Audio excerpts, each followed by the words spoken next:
വിയോഗം എന്ന് പറയുന്നത് ഇത്രയും ലൗഡാക്കാനായിട്ട് ദിവസങ്ങൾക്കുള്ളിൽ കഴിഞ്ഞ കലാമഹത്വം അത് എംടിയാണ്. കലാമഹത്വം എന്നാണ്, സാഹിത്യമഹത്വം എന്ന് പോലുമല്ല.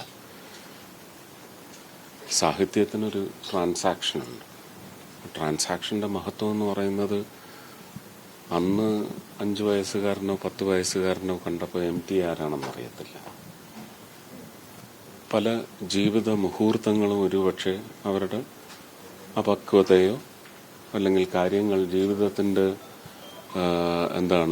നിഗൂഢ തലങ്ങളൊന്നും മനസ്സിലാക്കാൻ പറ്റുന്നതാണ്. വടക്കൻ വീരഗാഥയെ സംബന്ധിച്ച് അത് കുഞ്ചാക്കോ മുതലാളി പ്രതിപാദിച്ചപ്പോഴും നീലയുടെ ചിത്രങ്ങളിലും ഉണ്ടായിട്ടുണ്ടെന്ന് തോന്നുന്നു. സുബ്രഹ്മണ്യ മുതലാളി അത് വ്യാഖ്യാനിച്ചപ്പോഴും ഒന്നും വരാത്ത അർത്ഥതലങ്ങളൊന്നുമില്ല.